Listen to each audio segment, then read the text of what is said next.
noches a todos. Bueno, en realidad lo de los disruptores endócrinos va de la mano de todo lo que se vino hablando, es decir, el organismo es un todo, con lo cual si impacta en algún lugar, obviamente eso se va a transmitir e impactar en otro lado del organismo. El tema de los disruptores endocrinos en realidad es porque se empezó a estudiar cómo digamos, la definición de distintos grupos que han estudiado es como que son sustancias externas que pueden estar tanto en el ambiente, en algún alimento o en algún producto, digamos, industrializado, y que lo que generan es justamente una disrupción en un mecanismo habitual, normal, esperable de un sistema endocrino. Los sistemas endocrinos tienen un funcionamiento que está como preprogramado con respecto a su síntesis, a su metabolización, a cómo funciona, a qué células se pegan para hacer qué.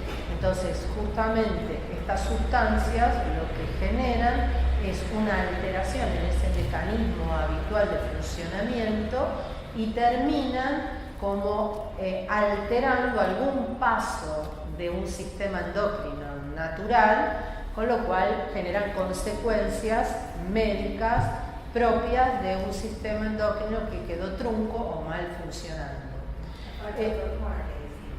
¿Cómo? Sí, y también lo que sucede es que esto empezó a estudiarse básicamente en el sistema digamos, de hormonas femeninas, en el nivel de los funcionamientos de las gónadas y el funcionamiento estrogénico.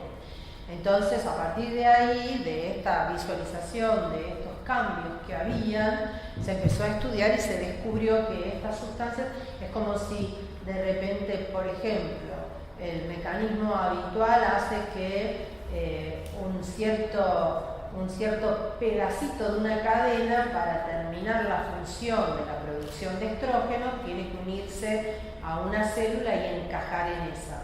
Y es como si de repente ese lugarcito, en vez de estar ocupado o armado por este mecanismo habitual, empieza a ser ocupado por una sustancia que es una similhormona, pero no es.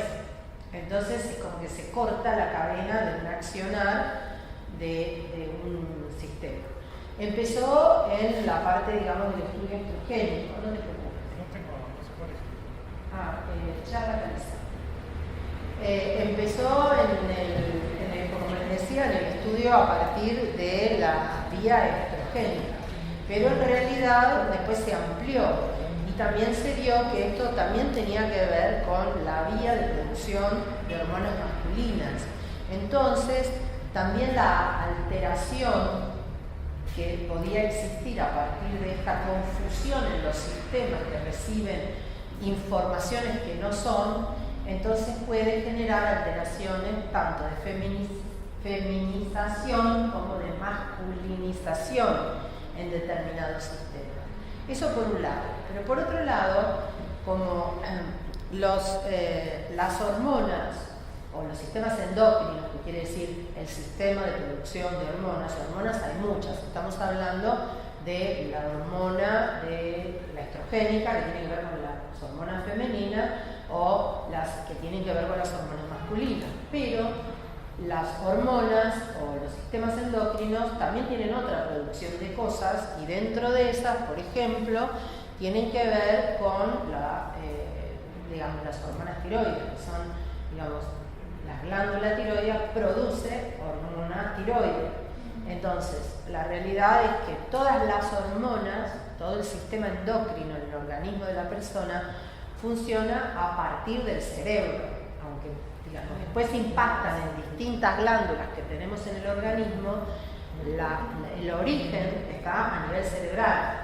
Entonces, es como si está el hipotálamo, que le avisa a la hipófisis con un mensaje, digamos, a nivel químico, que la hipófisis manda información para que las glándulas fabriquen determinadas sustancias. Entonces, estos sistemas de disrupción endocrina pueden actuar en distintos niveles de la cadena de producción hormonal. Entonces, traen como consecuencia a veces patologías, y como decían antes, La realidad es que no siempre están vinculados a que estos disruptores endocrinos van de la mano de tóxicos o sustancias externas o productos industrializados, como en su momento también hubo una experiencia en la cual se vio que la industria utilizaba determinadas sustancias para la producción de plásticos, por ejemplo, en el caso de los biberones, y entonces, ¿cómo? El bifenol. Exactamente, el bifenol, que lo que empezó a generar es que esa sustancia dentro del biberón en general producía efectos en aquellos que consumían, que eran justamente los niños. Y hay como una preocupación bastante especial porque también todas estas alteraciones relacionadas con lo estrogénico terminan produciendo a su vez trastornos en la fertilidad, como se expresó antes, y también la posibilidad de malformaciones secundarias a ese mal funcionamiento. Con respecto al tema, digamos, no está simplemente, digamos, relacionado con la fertilidad o con la presencia de menstruaciones o ciclos menstruales normales, sino que, como también mencionaban anteriormente, estos efectos a largo plazo y con alteraciones del funcionamiento de las células que están preparadas para recibir una sustancia y no la reciben, también se vio que condicionan la aparición de patologías a más largo plazo, como por ejemplo el cáncer de mama en la mujer secundario a esa, digamos, disrupción endocrina de la vía estrogénica, o en el caso del hombre la aparición con mayor frecuencia de cáncer de próstata secundario a este mal funcionamiento de la cadena de las hormonas masculinas. Entonces, digamos, hay como... y otra de las cosas relacionadas también con esto es el tema de la obesidad y las consecuencias de la enfermedad, la obesidad como enfermedad en otros sistemas orgánicos. Entonces, no solamente se trata de algo que puede ser visible a corto plazo, sino también que la continuidad de estas cosas conllevan a posibles lesiones a más largo plazo y de tipo degenerativos. Por otro lado, digamos, el listado es muy amplio, por eso creo que no vale la pena como llenarnos de nombres, sino saber que todas aquellas sustancias que no solamente tienen que ver con agrotóxicos, no solamente tienen que ver con sustancias que se utilizan para fumigaciones, sino básicamente, digamos, en la industrialización de productos. Por eso en la definición lo detalla como que no es solamente el veneno puesto en la tierra o lo que sea, sino utilización de sustancias para la fabricación de determinados elementos que uno nunca va a pensar que eso puede conllevar una situación tóxica, como el caso de la mamadera. Entonces digo, como que evidentemente nuestro sistema hormonal endocrino es como muy sensible porque está, digamos, como muy programado, es como una programación muy exquisita de todos los pasitos y las cadenas las cuales tienen que ir para llegar a un determinado resultado. Por lo cual, la alteración de ese devenir conlleva a disrupción, y por eso la disrupción endocrina, ya sea en la fabricación o en la posibilidad de efectora de esas hormonas producidas dentro de la cadena. Básicamente, digamos, esto es el concepto de lo que es una disrupción endocrina. Es muy habitual la presencia de alteraciones de ciclos menstruales, alteración, como decían antes, de infertilidad, que están dadas no solamente por lesiones expresas que pueden estar en los órganos, sino también en las disrupciones de los neuroquímicos que conllevan a la cadena de la producción endocrina.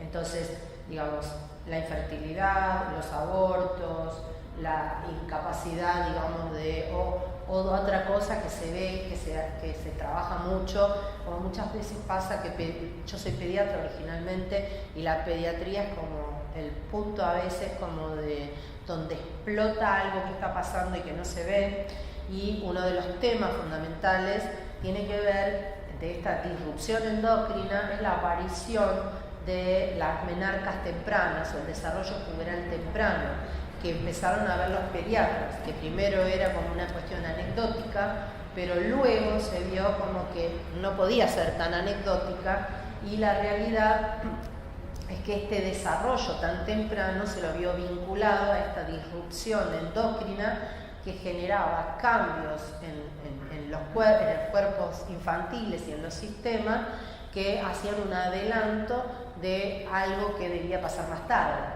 Hoy justamente vi un chiquito, ahora cuando estaba pensando en esto, hoy vi un paciente de 11 años, varón, es más frecuente en las mujeres de todas maneras que en los varones, pero hoy vi un chico de 11 años, varón, con un desarrollo puberal de un estadio terminal, es decir, ya estaba totalmente desarrollado.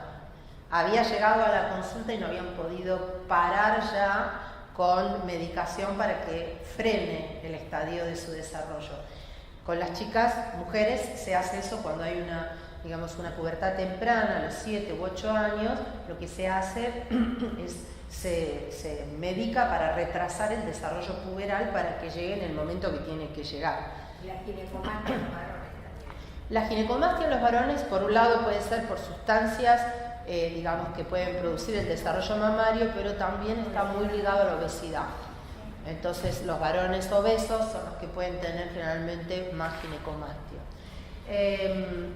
Por eso digo, como que después este tema del desarrollo puberal temprano, cuando empezaron, a analizarlo un poco más, vieron que no era una situación anecdótica, sino que era un elemento que se estaba presentando en más gran escala, y en un momento la justificación era que las chicas, adolescentes o prepúberes se desarrollaban más temprano porque estaban mejor alimentadas.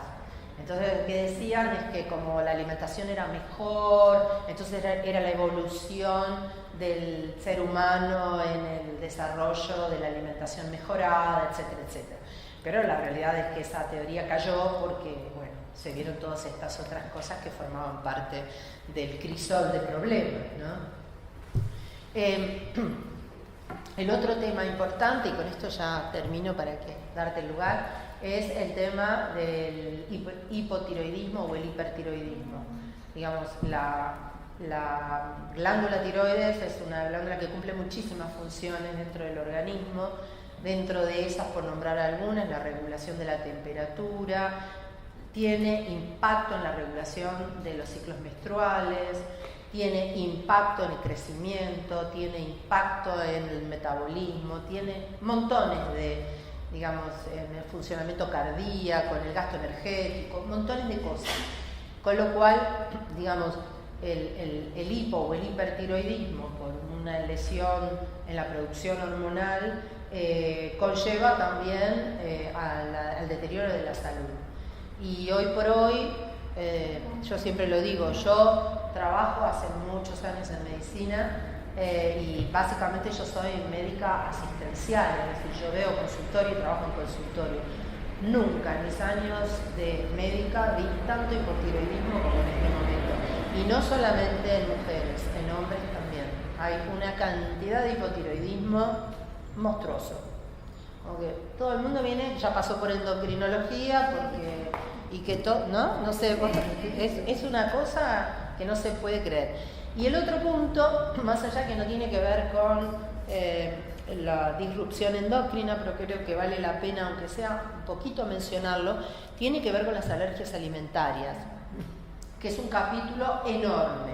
Y una de las cosas que está sucediendo, como el tema que se puso con el gluten, que no son celíacos pero tienen alergia al gluten, y ahora la aparición de patologías que en los libros de texto anteriormente eran, que yo ni los conocía, porque eran de esas dos frases que hay en un libro de texto que uno dice, bueno, no tengo tiempo para terminar el examen, esto ya, ¿quién me lo va a preguntar si parece una rareza? Bueno, hoy hay una patología que es la esofagitis eosinofílica, no sé qué. Yo hablé con una gastroenteróloga infantil y dice, Chicos, está viendo mucho. claro, es nuevo, esto es nuevo, no existía.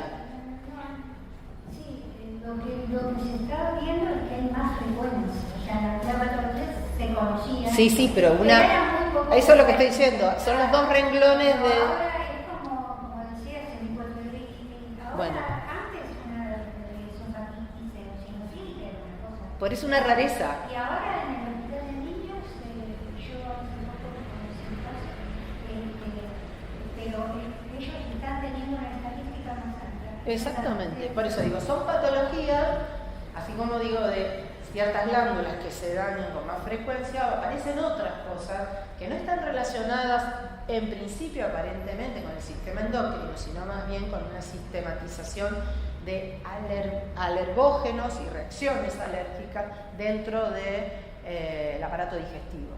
Entonces hay como un montón de cosas que uno dice, bueno, sí, esto no había antes, y aparece con tanta frecuencia, lo mismo que la enfermedad celíaca. Es verdad, vos podés decir, las estudiamos mejor, entonces se detecta. Sí, pero es mucho.